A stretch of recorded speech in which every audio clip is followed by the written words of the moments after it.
Once upon a time, on the far-off planet Jupiter, lived two strange creatures. Strange in looks, but with a wisdom far greater than our own. Well, you can't expect them to be perfect. Each day, they searched the universe for signs of intelligent life. But alas, they found none. Instead, they settled for the planet Earth. Now, on this planet lived a young inventor by the name of Ernest P. Duckweather. He invented a television set unlike any ever known before. For on this set, he was able to tune in the planet Jupiter. The trouble was that no one believed him. Not even when his friends from outer space sent down a visitor to Earth.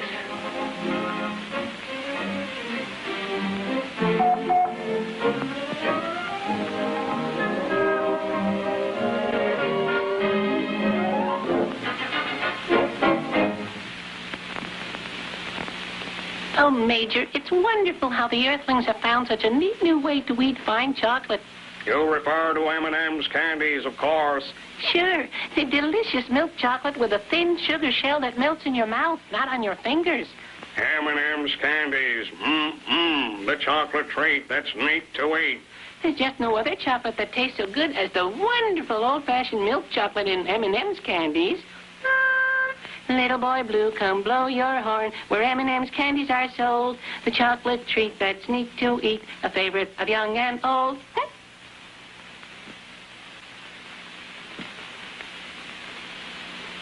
Ernest. Penny for your thoughts.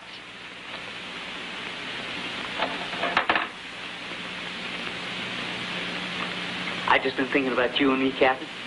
Oh? What about you and me? Well, we've known each other for such a long time.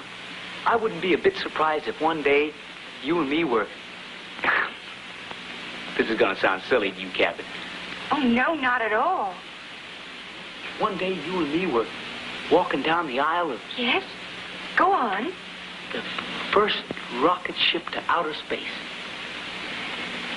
That'd be real cozy. Yeah. Ernest. What time is it? 7 o'clock. Thanks. You will. 11 o'clock? Go, hey!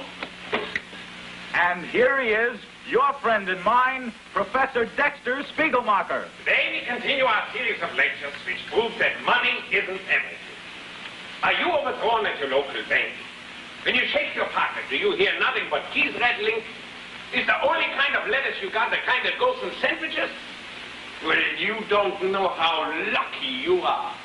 In fact, I don't know how lucky you are. What am I talking about? You ain't even lucky. That is, not until you have tried the Spiegelmacher system for feeling good without loot.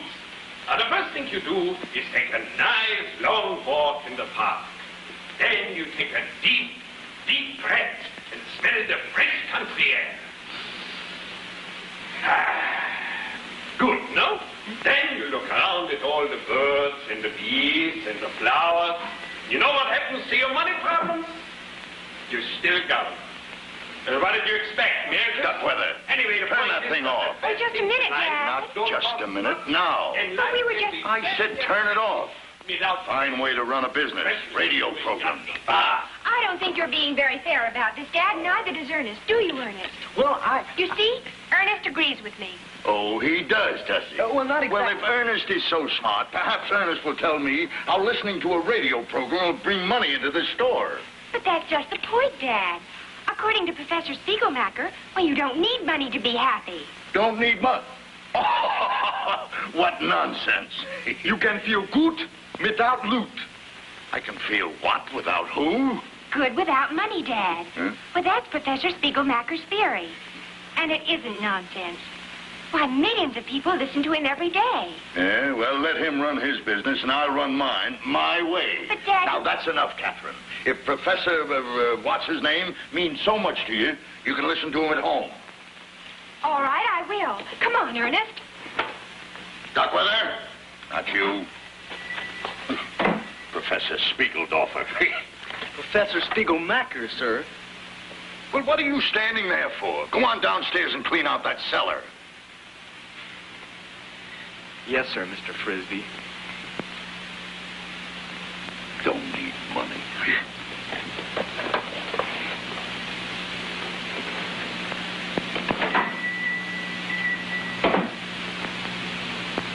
I tell you, I shall faint, Mr. Latham. I shall positively faint. I told you it can't be why as do bad these as all things that, have to and I happen can to assure me? you that What's the trouble, Mrs. Clandis? Too much. Too much to talk about. Well, if I can be of any assistance, Oh, I'll you'll only make matters worse. What are you... Now, gentlemen, let's not engage in vulgarity. I will try to make Quiet! Quiet?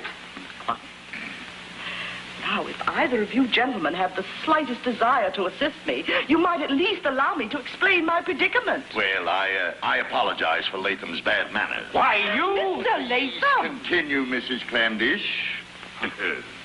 Mr. Frisbee, you are looking on the hollow shell of a formerly healthy woman. When I initiated the cultural improvement program for the town of Clayville, I was prepared to make great sacrifices on my well-being. Yes. But never did I think it would come to this. Well, what is it?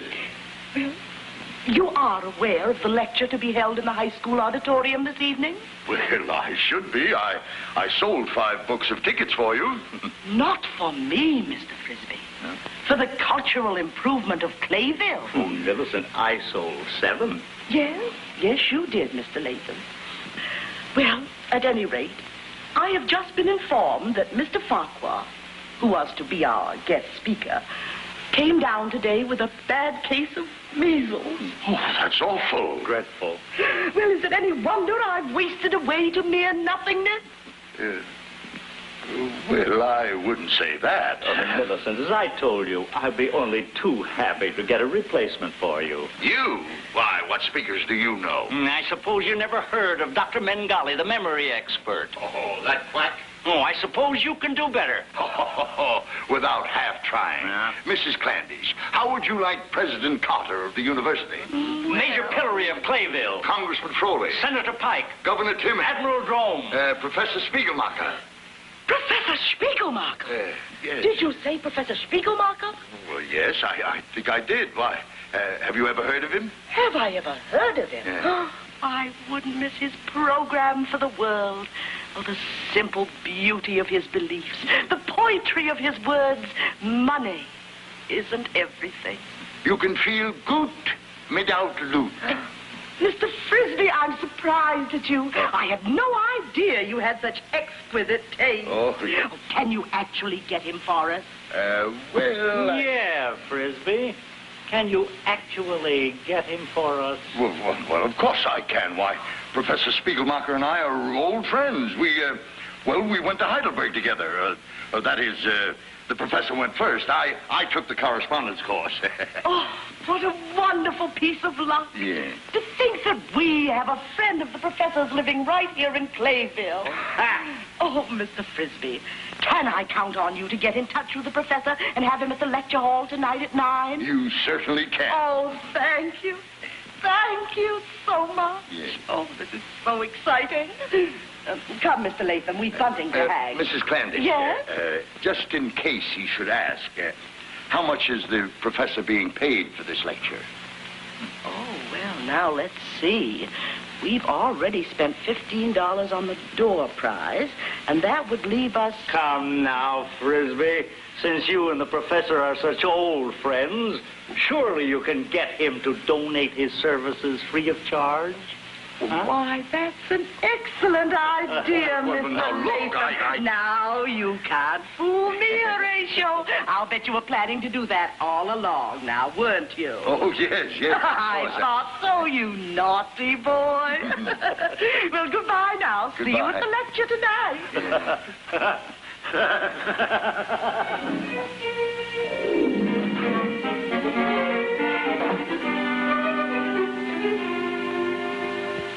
Duckweather? Yes, sir? My boy, I have a little job for you.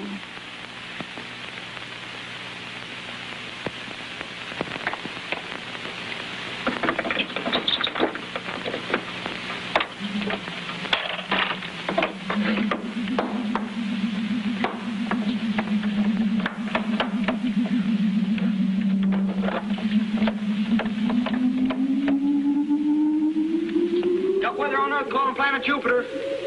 Duckweather on Earth, calling planet Jupiter.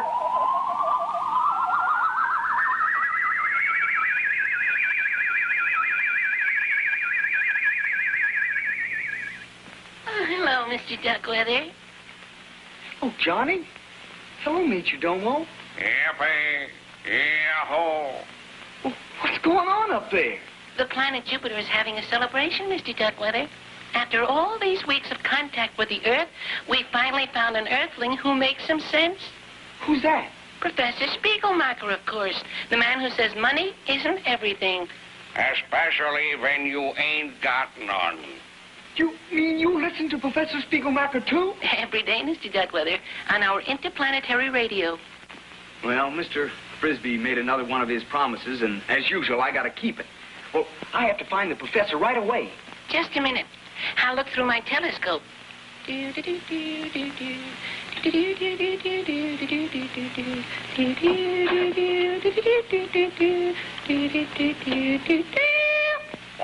a voice. And there he is, Mr. Duckweather. He just walked into the park. Which park? Can you tell? I don't know the name of it, but there's a great big statue right in the middle. It's squirting water through its ears. Oh, Franklin Park. That's in the city, 20 miles from here. See, I could make that in about a half hour on the bus. Well, I gotta hurry, Johnny. I'll see you later. Goodbye, Mr. Duckweather. Have a nice trip. Mr. Spiegelmacher? Shh. I concentrate. Why don't you just twist that? Please. When Spiegelmacher tackles a problem, he don't ask no help from nobody. I think I try a new dimension here. You see, it's impossible. What are they trying to do? Make crazy lunatics from the public? But don't worry, I bring it back to that magic store and I get my money back. Professor, can I see that for a minute? So you want to buy it, maybe? No, just try. You want to try? You think you can work something that stumps Spiegelmacher, huh? Go ahead, try. He thinks he can do something, but the great brain from Spiegelmacher... How did you do that? With the relativity or calculus? Well, it was nothing, Professor. I just finished something you started. My boy, you're a genius. And I'm a genius, too. Two geniuses. I still bring it back and get my quarterback. Just a minute, Professor. Yeah? How'd you like to come to Clayville tonight and give a lecture at the high school auditorium? Lecture, huh? Mm-hmm. What do you want me to lecture on? You know, money isn't everything. That's right, my boy. You take nice, long walks in the park. You smell the fresh country air. Say, if I come give that lecture, you show me how to work that puzzle? I'll show you. Well, I always say, a fair piece of change, that's no highway robbery.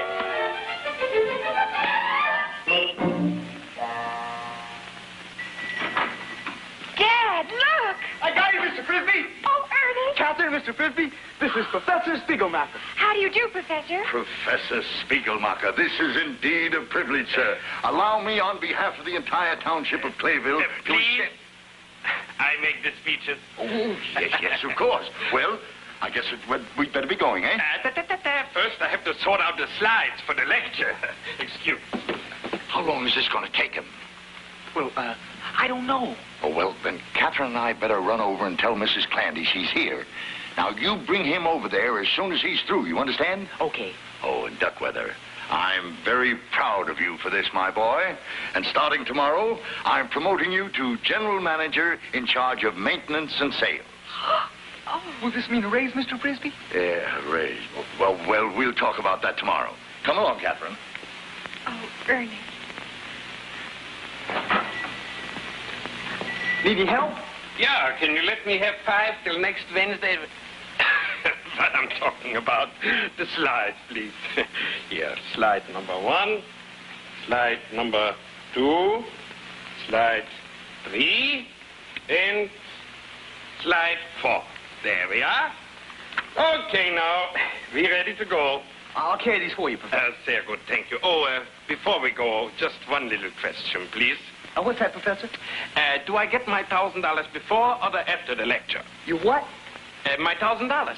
The standard lecture fee. $1,000? What are you worried about, my boy? Money isn't everything. Funny how many things happen by accident. Like the time I discovered life on Jupiter, and like many of you grown-ups discovered M&M's candies. Probably you bought some for the children because they're so neat to eat. They melt in your mouth, not on your fingers. Then you took a nibble. Surprised, weren't you? Hard to believe these little candies with the thin, crisp sugar shells and rich chocolate centers could taste so wonderfully good. You just can't beat the delicious taste of M&M's candies, made from the finest, purest, old-fashioned milk chocolate money can buy. Easy to serve, easy to eat. The entire family will enjoy this delightfully different chocolate treat. You know, you can get M&M's candies by the scoopful, like this, with a large M on each and every M&M's candy. Or in either the handy 5-cent size, or the family package, with the large M&M's on the front. You never tasted anything so good. But, Professor, we haven't got $1,000. No $1,000? You mean you brought me all the way down here for nothing? Well, I thought you Well, said... that's very serious, my boy. That's very serious. You can't expect a lecture without a fee. But, Professor, you said if I showed you how to work that puzzle... That was just a bonus. But all those people down at the high school just waiting. You can't. My boy, there's an old Spiegelmacher slogan for occasions like this. No riches, no speeches. Professor!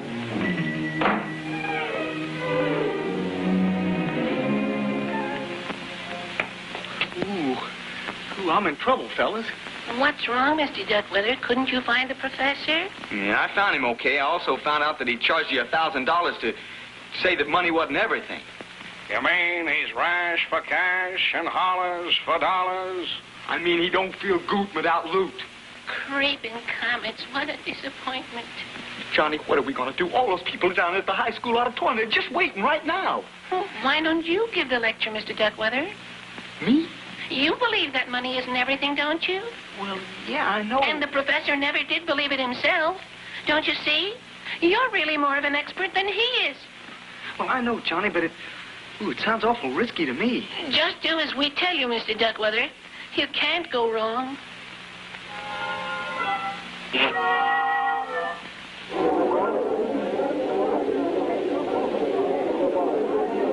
I'm sure the professor knows how to get here, Mr. Frisbee. No, don't you worry, Mrs. Gladys. He'll be here any minute. Something tells me I shouldn't have left the professor in Duckweather's hands. You'd better run down to the store and see what's happening. All right, Dad.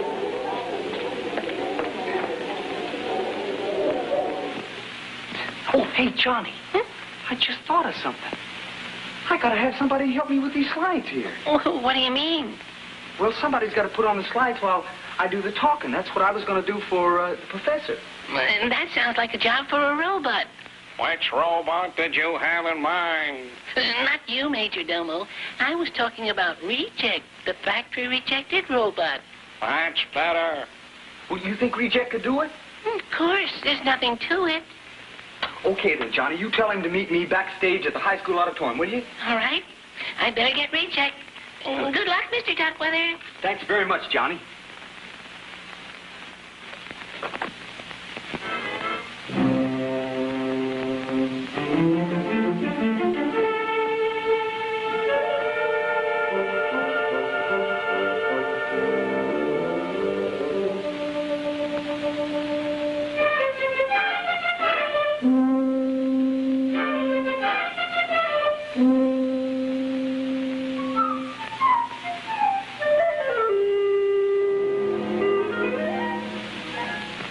Reject.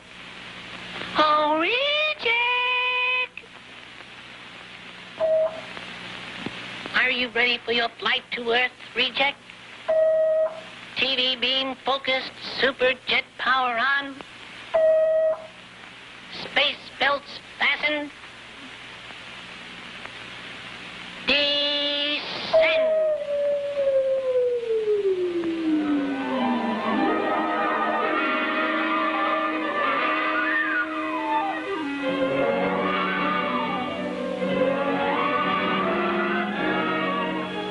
Reject? Reject, are you here? Reject? Reject, where are you? Oh, hi, Reject. Look. Now, look, this is a slide projector right here. I'm going to show you what I want you to do. You put the slides right in here, one by one on this side. Push it through like that, and that brings the picture up. You understand that? Okay, I'm going to be right out here on stage, on the other side of the curtain where you'll be able to hear me. When I call for the next slide, you change slides. Here they are, right here in this box. There's a whole bunch of them, but we're only using numbers 1, 2, 3, and 4. In that order. Okay?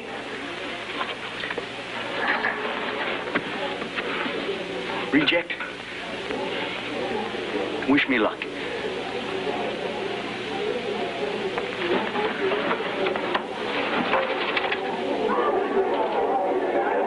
May I have your attention, please? Your attention, please. I realize that every heart among you is beating anxiously for the arrival of Professor Spiegelmacher. However, since the good professor has obviously been delayed, I ask you to bear with me until... Ladies and gentlemen, put your minds at ease, for here he is, your friend and mine, Professor Spiegelmacher.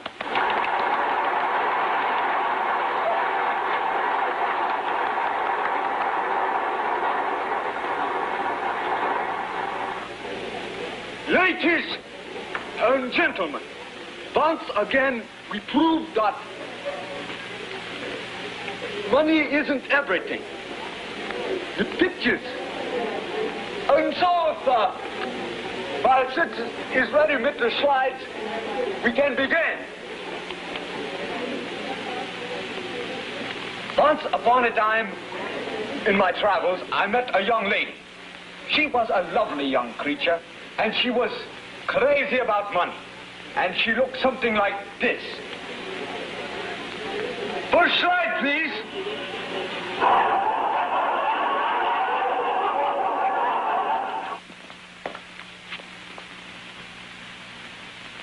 Ernest, are you still here? How do you like that? Somebody stole my clothes and the slides and everything. Well, where's Ernest, Professor? Who's Ernest Professor? I don't know no Ernest Professor. Oh, Ernest, the young man who's going to bring you to the lecture tonight. Ha! No lecture tonight for Spiegelmacher. Do you know what they had the nerve to do to bring me all the way out here and then they tell me they ain't got the money to pay for the lecture? What am I asking for, $1,000? You're darn tootin'. Well, you mean to say you won't go on tonight because Ernest can't pay you $1,000? All right. I settled for $750, not one penny less. Why, you old hypocrite. Why, after all those speeches about money not being everything, why, you didn't believe a word of them, did you? Now, speeches is one thing, what's in the pocket is another. And to think that I believed in you. All those beautiful words about love and nature, what... Well, you ought to be ashamed of yourself. Now, listen, Listen to me, Professor. There are hundreds of people in that high school tonight waiting to hear you. Honest, decent, hard-working people who believe in you as I once did. Well, maybe it's time somebody told them what a fake you really are, you horrible old man. Hey, Beat! My assistant must be having trouble with your slides. Next slide, please.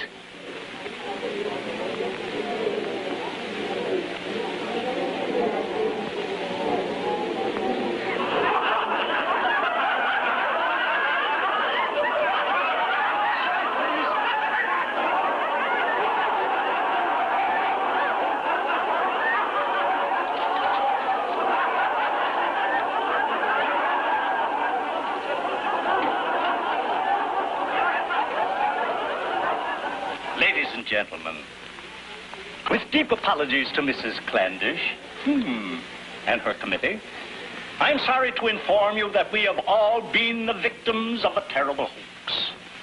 It is my purpose now to reveal that hoax and to reveal the unscrupulous man behind it, a man whom I regret to say runs a small business in this very community. All of you have come here tonight in good faith, expecting to see and hear the great philosopher of our time, Professor Spiegelmacher, whose doctrine that money isn't everything rings a vibrant note of truth in every honest heart. You have paid your money, my friends, but you have been cheated by a conniving rascal who falsely claimed that he could get the professor and then wasn't man enough to admit defeat. Instead, this man persuaded his youthful assistant to disguise himself as the professor by putting on a false beard. Knowing these facts, it is my solemn duty as a citizen of Clayville to expose this hoax and the villains behind it. You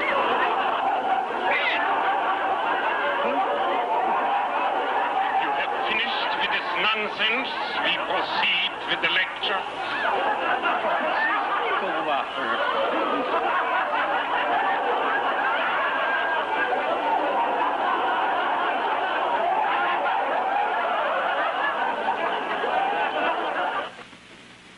M&M's candies, M&M's candies, M&M's candies. Major Domo, what's happened to you? Best thing that could happen to anyone, Mr. Duckweather.